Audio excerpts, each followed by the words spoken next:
Meus irmãos e minhas irmãs, estamos aqui para mais uma videoaula, a lição de número 4, datada do dia 22 de janeiro de 2023. O título desta lição é O Ministério Avivado de Jesus. O textuário está em Lucas 4, versículo 14. Então, pela virtude do Espírito, voltou Jesus para a Galileia, e a sua fama correu por todas as terras em derredor. A verdade prática. O alcance espiritual da vida de um crente avivado revela a extraordinária atuação do Espírito Santo. Então, na nossa introdução, a lição já começa falando sobre a fama de Jesus, isto é, o seu trabalho começou a ser reconhecido na sociedade e começou a impactar a sociedade da Galileia, de Samaria, da Judéia, por causa do seu ministério avivado. O avivamento ali era com poder para transformação, com poder para convencer as pessoas, para salvar e para curar. Por isso que as pessoas procuravam Jesus, as multidões, deixando o templo, deixavam de ouvir os saduceus, deixavam de ouvir os ensinos dos fariseus para estarem ouvindo a mensagem de Jesus. Qual a diferença do ensino de Jesus para o do ensino das demais classes políticas, demais classes religiosas daquela época? Porque a mensagem de Jesus tocava a alma das pessoas, provocando uma mudança de rumo, uma atitude, um arrependimento, uma metanoia, isto é, uma transformação na vida de cada ser humano. Além deles receber uma mensagem de paz, uma mensagem de salvação, ainda vinha o seu ministério com a virtude do Espírito Santo para curar as pessoas. Então, toda a vida de Jesus, desde o seu nascimento, foi norteada pelo Espírito de Deus. Nós vemos aqui no primeiro tópico, Jesus e a pessoa do Espírito Santo. O primeiro ponto, o Espírito Santo na vida de Jesus.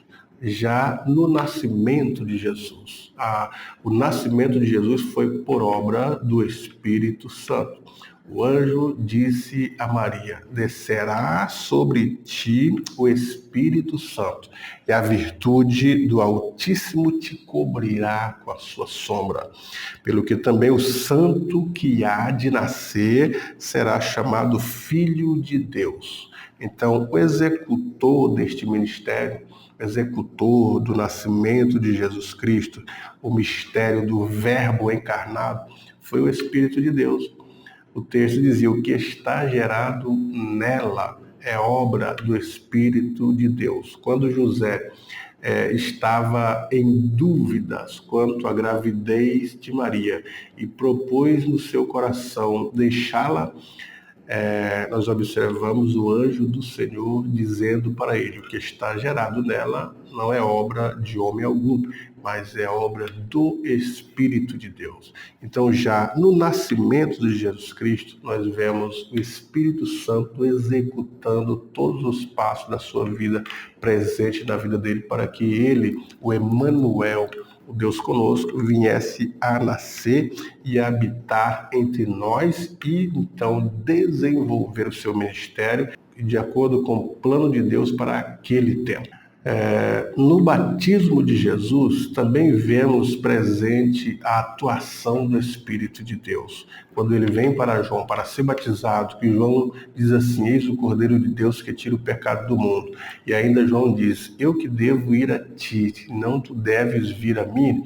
Jesus disse: não, deixe que aconteça isso para que se cumpra as profecias. E logo após João batizar Jesus nas águas do Jordão, o texto diz que houve uma voz no céu que dizia: este é meu filho amado, em quem me comprazo, em quem tenho prazer. E foi vista sobre ele uma pomba repousando sobre ele, o Espírito numa forma corpórea de uma pomba. O Espírito Santo atuando na vida dele, enchendo a vida dele, para ele começar a desenvolver o seu ministério. Então ali a Santíssima Trindade estava presente no momento do batismo, o Pai falando as palavras, o Filho sendo batizado e o Espírito de Deus repousando sobre ele em forma corpórea de uma pomba, porque simboliza a simplicidade, simboliza a humildade, a pureza que tem de uma pomba, está também presente na vida ou na pessoa do Espírito Santo. Na tentação de Jesus também vemos presente a operação do Espírito de Deus, porque o texto diz assim, que pelo Espírito ele foi conduzido ao deserto para ser tentado pelo diabo. Ele precisava passar pelo momento de aprovação, até porque para mostrar para os demais que é possível resistir às tentações do maligno, e o texto de Isaías diz assim, que o Espírito do Senhor nos impele, nos impulsiona para o deserto. Jesus foi impulsionado pelo Espírito para ir ao deserto. Agora, assim fica claro que se o Senhor Jesus não tivesse a presença do Espírito Santo, o resultado de sua aprovação não seria satisfatório. Então, em todas as tentações que nós temos na vida, é um exemplo da vida de Cristo, que nós devemos ter as tentações sucumbidas, todas as tentações devem ser suplantadas com a presença, com a ajuda e com a obra do Espírito de Deus em nossa vida.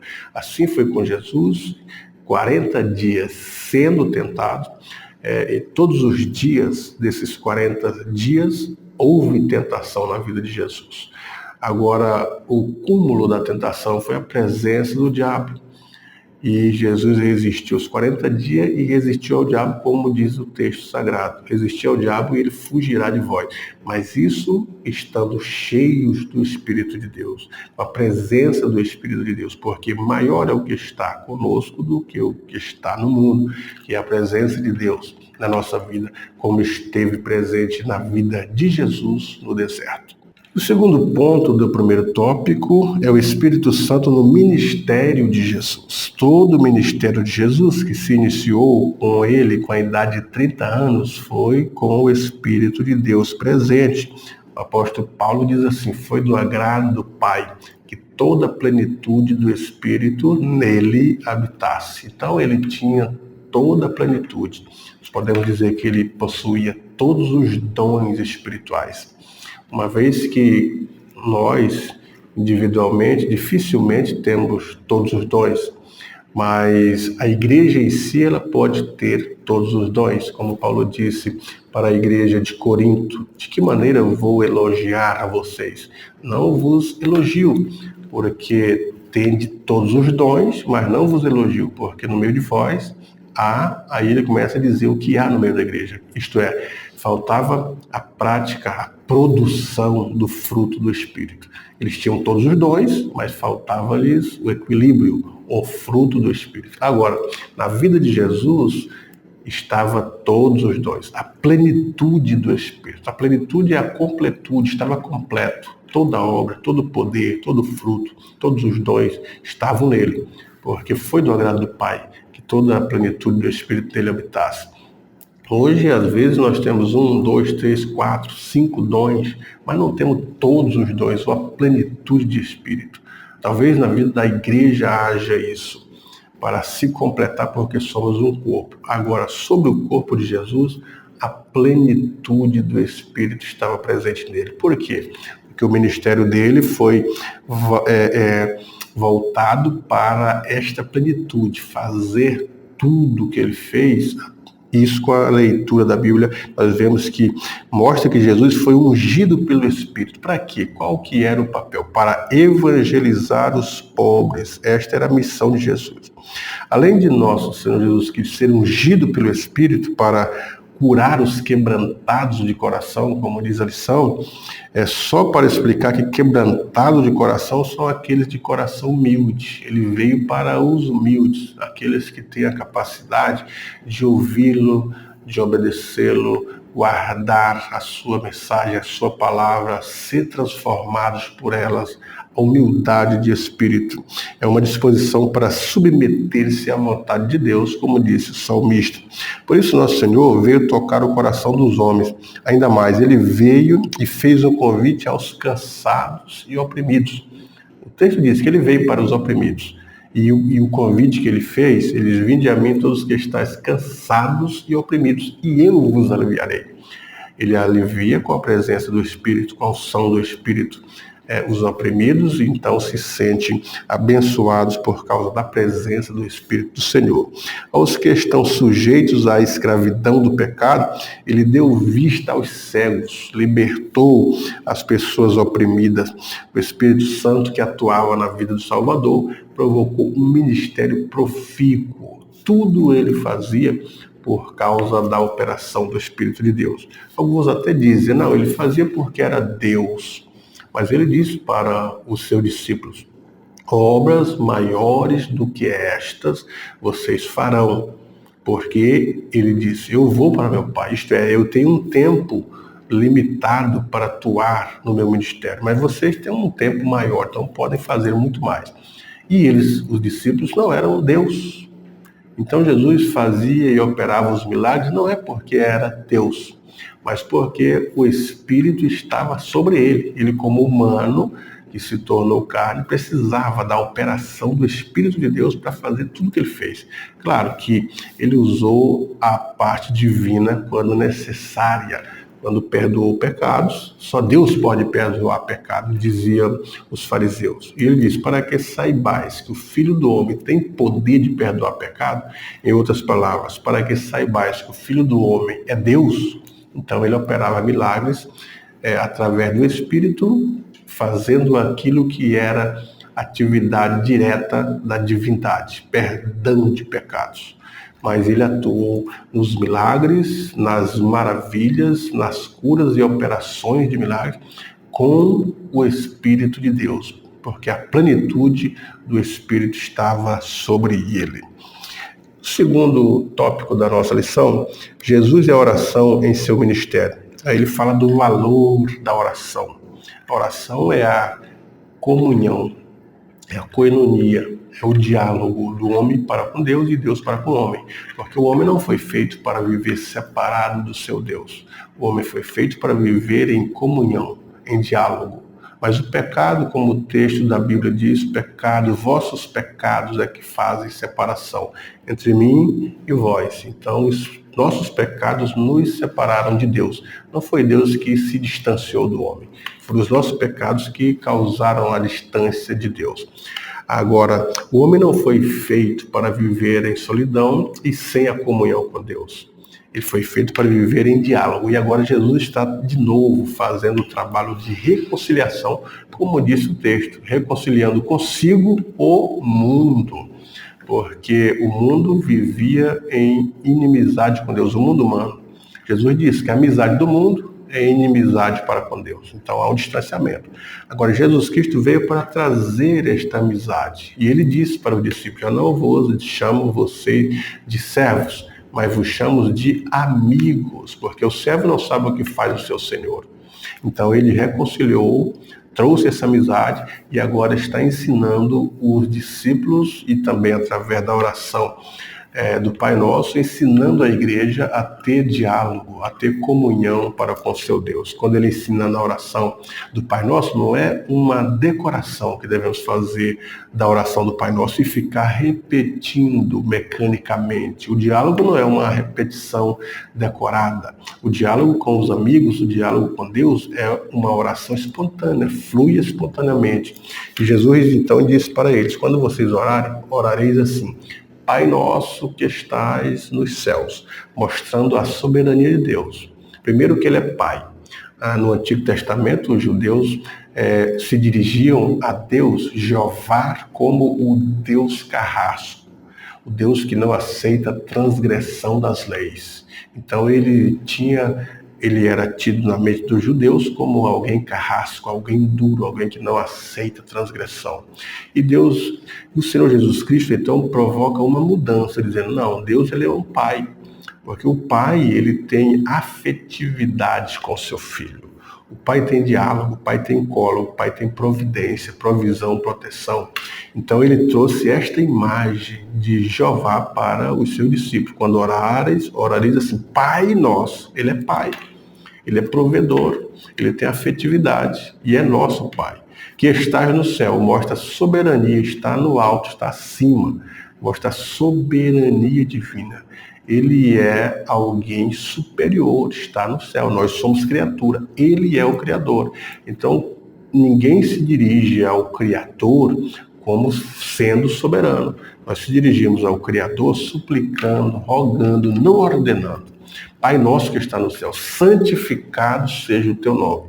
Aí completa aquela passagem da lei do Senhor. Não tomar o nome do Senhor, teu Deus, em vão. O nome dele é Santo, o Santo de Israel. Devemos ter reverência para se dirigir a Deus. Muitas pessoas se dirigem a Deus de qualquer forma. Os judeus não se dirigiam a Deus de qualquer maneira, não pronunciavam o seu nome de qualquer forma. Alguns mais extremistas até escovavam os dentes para pronunciar o nome de Deus. Os extremistas até mudavam a tinta da caneta para escrever o nome de Jeová, porque levavam ao pé da letra não tomar o nome do Senhor Deus em vão. Porque o nome dele é santificado. Pai nosso que está no céu, santificado seja o teu nome. Venha a nós o teu reino. O desejo de que Cristo reine neste mundo totalmente perdido deve ser uma vontade nossa também, desejar o reino. E Jesus já começa a reinar no nosso coração. Quando o texto de João diz em São João 14, 23, se alguém me ama, guardará a minha palavra, meu Pai o amará, viremos para ele, faremos nele morada. Aí já é o reino, ele já começa a reinar, porque ele está morando em nosso coração, em nossa vida. E quem mora, manda. Por isso que o apóstolo Paulo diz assim, agora vivo não mais eu, mas Cristo é quem vive em mim. Aquilo que eu queria fazer, eu não faço. Porque Cristo é quem reina. Porque o texto de Hebreus diz que nós somos casa de Deus, morada de Deus. Paulo diz para os irmãos em Corinto que nós somos templo de Deus, morada de Deus. Ele habita em nós. Então o reino começa aqui dentro e para fora. Quando Jesus diz em Mateus 12, 28, se eu expulso demônios é porque é chegada a voz do reino de Deus, demonstrando que o reino de Deus não é libertação das pessoas. Quando nós libertamos as pessoas das garras de Satanás, do pecado, dos vícios, o reino de Deus que chegou para estas pessoas. Paulo até diz assim, que ele nos transportou do reino das trevas para o reino do Filho do seu amor, esvaziando o reino do diabo, trazendo as pessoas para o seu reino, que vai culminar no milênio. Então, um desejo da igreja na sua oração: venha a nós o teu reino, seja feita a tua vontade, tanto na terra como no céu. A vontade de Deus prevalece. Muitas pessoas dizem que nós devemos determinar, decretar que ele vai fazer. E citam o versículo, se pedimos tudo quanto pedires em meu nome, crendo recebereis. Então eles encorajam. Peça tudo que você quiser que vocês terão. Mas eles esquecem de terminar de fazer a leitura. Segundo a sua vontade é que ele nos ouve. Então toda a nossa oração, toda a nossa súplica e nossos rogos e clamores deve estar de acordo com a vontade soberana divina. Não era da vontade do Pai curar Paulo, a minha graça te basta, e não vamos falar mais sobre este negócio. E prevaleceu a vontade divina. Então, quando nós orarmos na oração do Pai Nosso, seja feita a tua vontade. A oração dele prevalece sobre a nossa vida, a vida da igreja, a vida da sociedade. O pão nosso de cada dia dá-nos hoje. Ali mostra a provisão diária. Ali está dizendo que nós devemos depender de Deus, da provisão divina diariamente. O Jeová Jireh, o Senhor que provê, ele providencia dia após dia. Esta oração de Jesus está de acordo com a oração de Agur, os provérbios de Agur, quando ele ora: não te peço nem a riqueza nem a pobreza, porque enriquecendo-me venha a esquecer de ti, e empobrecendo venha a roubar. Provérbios 31. Mas te peço, me mantenha da porção de cada dia. Então Jesus está dizendo, o pão nosso de cada dia. O maná não poderia ser juntado para o dia posterior que apodrecia. Todos deveriam pegar a porção do dia. E todos os dias eles deveriam ir para pegar constantemente o maná diariamente. Então o pão nosso de cada dia dá-nos hoje. Perdoa as nossas ofensas, assim como nós perdoamos aos nossos devedores. Como é que nós perdoamos as pessoas? Gostaríamos de ser perdoados por Deus da forma que perdoamos os nossos ofensores? Gostaríamos de ser perdoados por Deus ou ouvir de Deus o que às vezes dizemos para os nossos devedores, ofensores? Às vezes dizemos, eu perdoo, mas ele lá e eu cá. Não quero mais comunhão, não quero mais amizade, não vou mais na casa dele. E se Deus falasse assim com a gente também? Então a oração deve ser de fato de coração, com a vontade divina atuando em nossa vida. Porque teu reino, teu glória, teu poder. Então a doxologia, a oração deve terminar com um louvor, com uma adoração. Tudo é dele, para ele, por ele. Então Paulo já faz essa doxologia em Romanos 12, quando Paulo ora dizendo, ó profundidade das riquezas, tanto da sabedoria como da ciência de Deus. E ele vai então adorando e exaltando o nome de Deus. A oração deve ser assim, terminar em adoração, exaltação e louvor do nome de Deus. Então Jesus Cristo tinha uma vida de oração, uma vida de oração. Ele orou para escolher os seus discípulos. Quando ele chamou Pedro, Tiago e João, ele já havia orado por essas escolhas. Deus se revelou aos humildes por ocasião dos 70, mas para escolher os 70, Jesus também teve uma vida de oração. E Deus, na condição humana, se Jesus, Deus, na condição humana, buscava comunhão com o Pai através da oração, quiçá eu e você, o que devemos fazer? Buscar e viver uma vida íntima de oração, de comunhão com Deus, para saber qual seja a perfeita, boa e agradável vontade de Deus. E ele fala conosco, até no jardim do Getsêmani, Jesus estava orando constantemente e dizia, Pai, se possível for, passa de mim esse cálice. Uma oração. Aí ele dizia, todavia não faça a minha, mas a tua vontade. Quer dizer, seja feita a tua vontade, tanto na terra como no céu. Uma vida devotada em oração. Um exemplo para os discípulos que oravam. Um exemplo para a igreja primitiva que permanecia em oração, em comunhão e no partir do pão. E é um exemplo para a nossa atualidade. Estamos orando, estamos consagrando a nossa vida, estamos mantendo diálogo com Deus constantemente. Se não, precisamos voltar ao primeiro amor. O terceiro tópico, uma vida na unção do Espírito. Já são recomendações para a nossa vida na atualidade. A unção do Espírito na vida do obreiro. Vários obreiros e várias pessoas que estão na obra exercem uma função de liderança administrativa, liderança na preleção da mensagem, liderança na evangelização, na visitação, liderança no ensino, na música. Há muitas pessoas que atuam na música, no louvor, na organização ornamental da igreja, na recepção, mas todas estas atividades, elas não são nada se não tiverem regradas pelo Espírito de Deus. Se todos nós, obreiros e igrejas, não desempenharmos este papel a partir do Espírito de Deus na nossa vida, elas não têm validade espiritual. Não permita que a obra do Senhor, com mero olhar humano e de maneira graciosa, seja de qualquer forma. Mas vamos permitir que a pregação seja ungida pelo Espírito de Deus, que mudam atitude, que mudam vidas,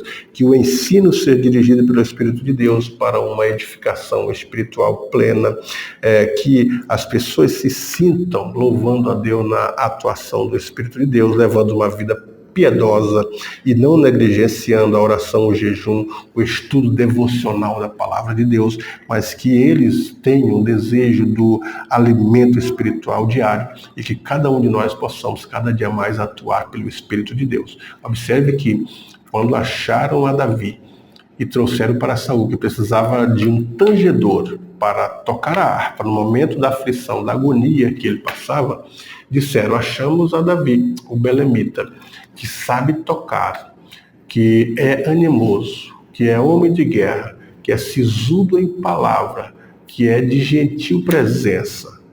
Aí tinha mais um detalhe para complementar todas estas qualidades que Davi possuía. O Senhor é com ele. Isto é, o Espírito de Deus estava na vida dele, porque ele já havia sido ungido. E no momento da unção de Davi, o texto fala: o Espírito de Deus se apoderou da vida de Davi. Então, não adiantava ele tocar bem, ser animado, ser de guerra, sisudo em palavra, animoso, de gentil presença, sem a presença do Espírito de Deus na vida. Não adianta nós termos diversas qualidades, diversas profissões, diversas atuações na obra de Deus, sem a presença do Espírito. E ela é buscada através da obediência, da palavra, da santificação, da leitura. E então o Espírito virá sobre a nossa vida, ou estará atuando nas nossas atividades. A unção do Espírito de Deus na vida do crente, ela é uma necessidade, porque nós somos sacerdotes de Deus. Somos povo de Deus, sacerdotes de Deus, como disse Pedro. Então, as virtudes daquele que nos chamou das trevas para a sua maravilhosa luz deverá estar na vida de cada um de nós, porque assim nós devemos estar debaixo da unção do Espírito e, através desta unção, exercer um ministério que influencie as pessoas para aquilo que é bom, para aquilo que é louvável. Aí nós vamos influenciar nossa família para a obra de Deus, vamos influenciar na faculdade, no local de trabalho, na sociedade, para que as pessoas percebam que somos cristãos e que o Espírito de Deus habita em nós. Há uma diferença entre os que servem a Deus e os que não servem. O justo e o ímpio. O ímpio diz não a Deus. O justo busca o Espírito de Deus.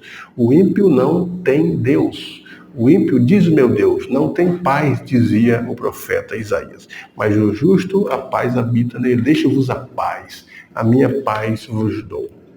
Então, assim concluímos esta lição, dizendo que o Senhor Jesus teve um ministério avivado porque foi ungido pelo Espírito Santo. Ora, se o Senhor Jesus, sendo Deus, foi ungido pelo Espírito Santo para desenvolver seu ministério, porque nosso ministério, nossa vida, nossa família, nossa igreja seria diferente disto. Vivamos, pois, uma vida de serviço na causa do Mestre, de modo que o Espírito Santo de Deus confirme a nossa vocação. Como disse em Atos dos Apóstolos, pareceu bem ao Espírito de Deus separar Barnabé, separar Paulo. Vamos separar os diáconos, separaram Estevão, homem cheio de fé e de coragem, cuja vida habitava o Espírito de Deus, Nicanor, próprio Timão e os demais, Filipe, todos homens cheios do Espírito de Deus. Uma vida cheia do Espírito faz a diferença na sociedade e na vida da igreja. Uma boa aula para você, professor e professora, que Deus em Cristo te abençoe.